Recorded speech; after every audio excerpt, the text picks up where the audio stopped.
Alrighty, vlog 4 of half marathon training.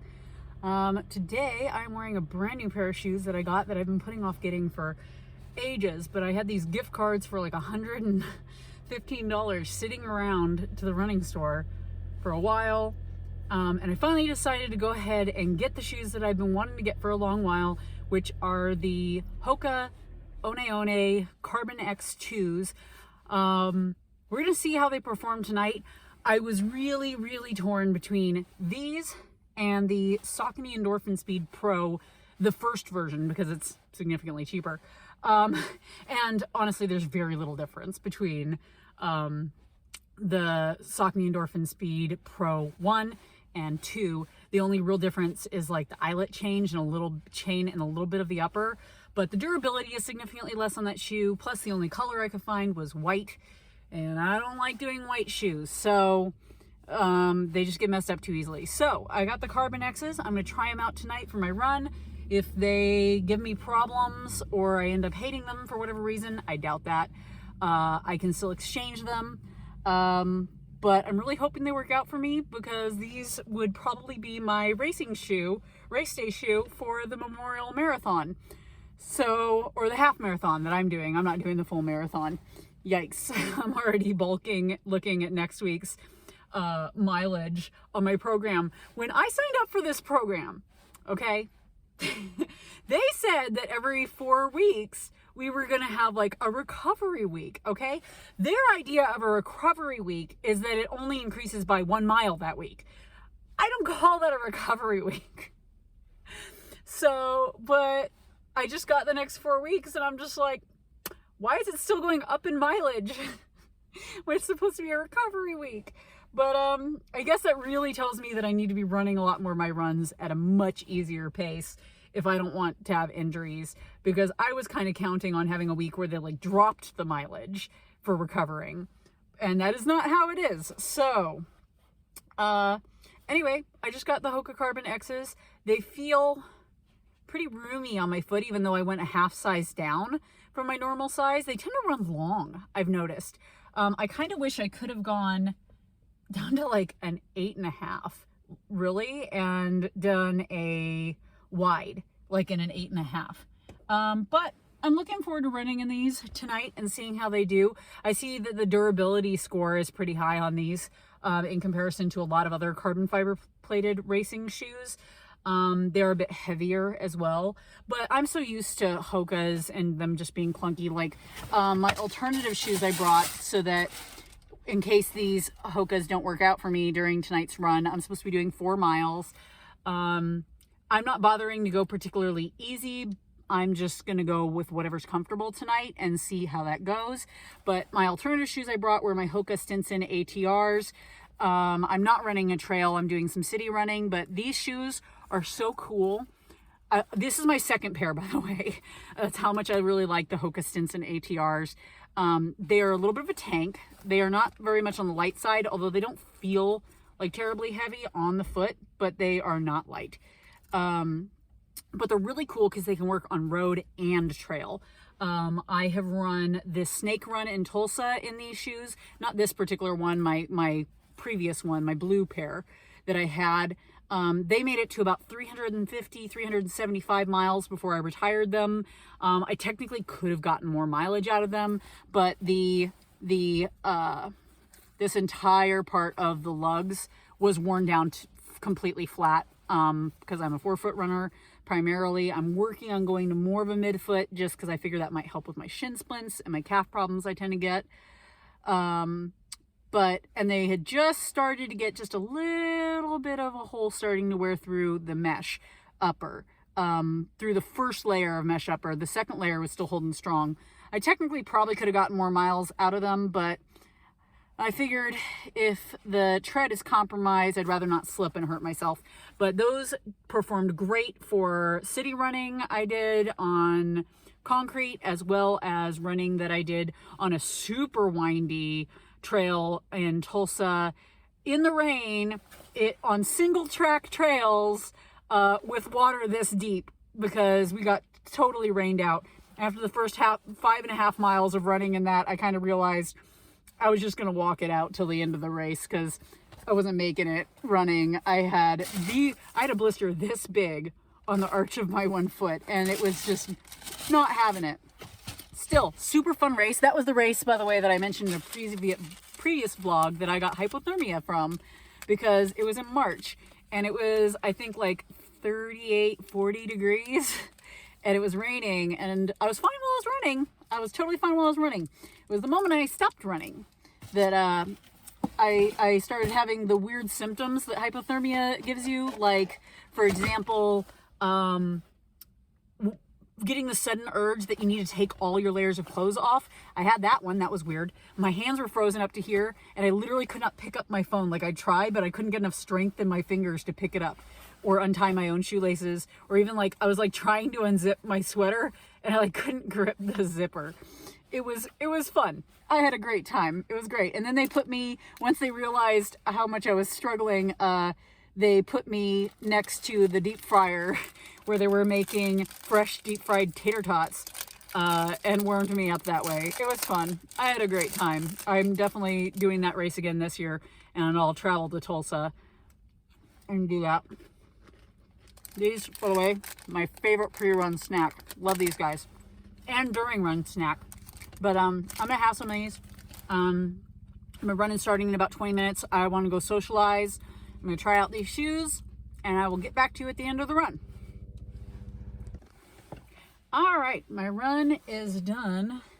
That was a good run. I had a good time. I averaged a hair over 12 minutes a mile.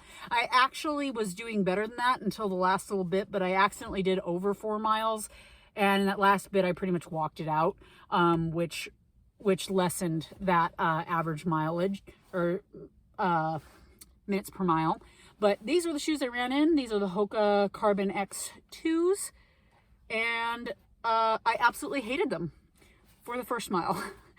Only for the first mile. I bought them and I was hemming and hawing over it because I actually tried the Endorphin Speed Pro, the 1, not the 2, and I really liked it. It felt so nice on my foot. It felt nicer than this on my foot, but I knew the durability was less, and even though it costs a little less, it was about $50 less because it's an older model shoe and it was discounted.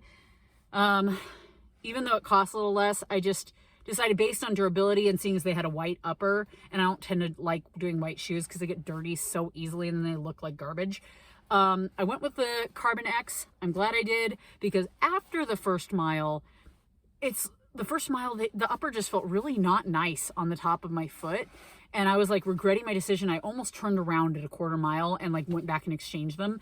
But I figured I was gonna have to exchange them either way if I didn't like them. And they told me it was fine if I did a couple miles on them and then had to exchange them. So I was like, well, I'll finish the 4 miles and then see how I'm feeling about it. And I'm glad I did, because after the first mile, they like magically felt better. And then each successive mile, they just felt better and better and better. And by the end, I was like, I friggin' love these shoes. Like, these are probably my new favorite shoe, and I'm gonna have a hard time not wearing these every time I run. I really liked the springiness of the carbon fiber plate. The feel is very interesting in these shoes. Same thing for the Endorphin Speed Pro.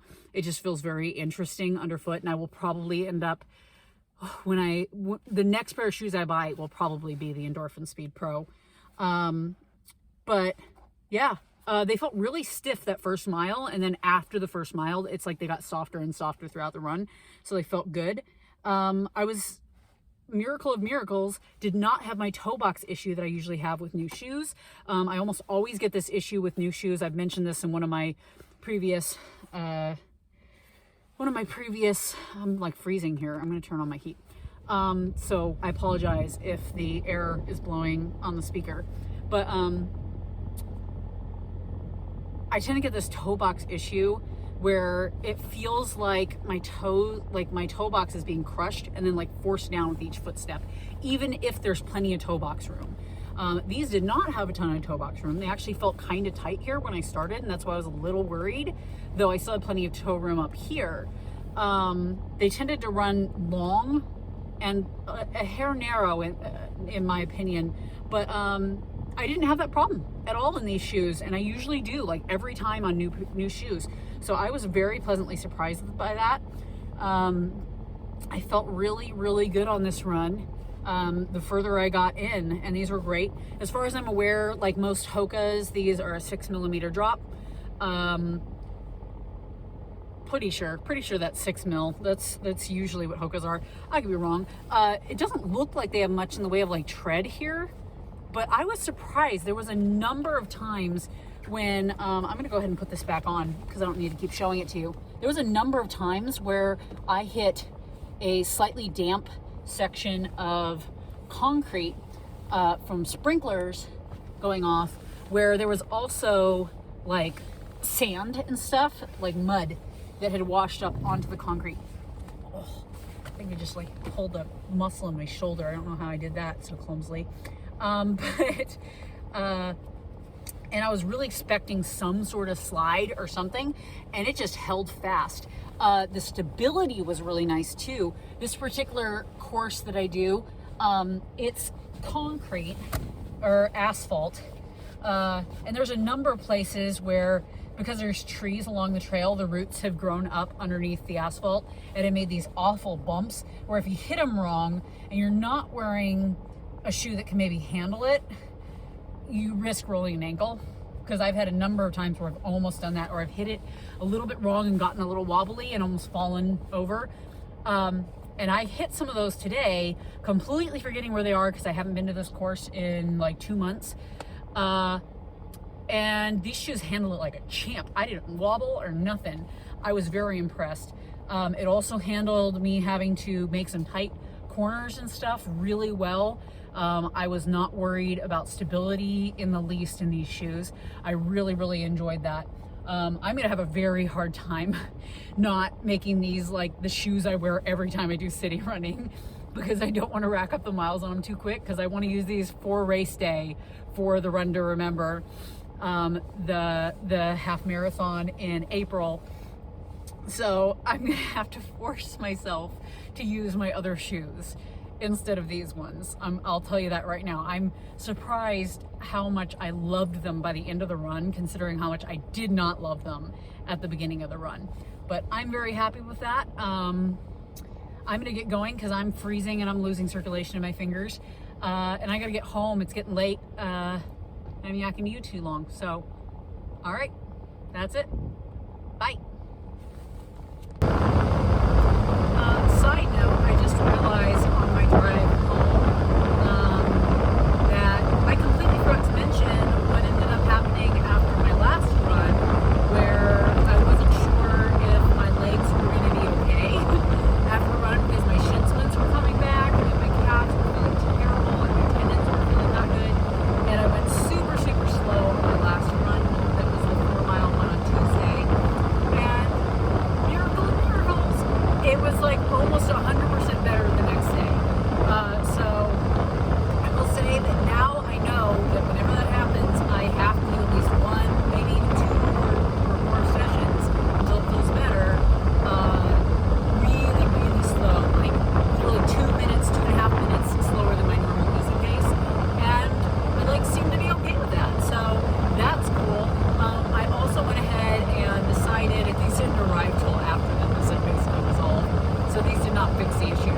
But I decided to go ahead and test out this product I bought off Amazon, which are like these little sleeves that go over your calves, and then they have like air pressure massage, like compressed air type massage things and heating. And I've been using those for the past like 2 days.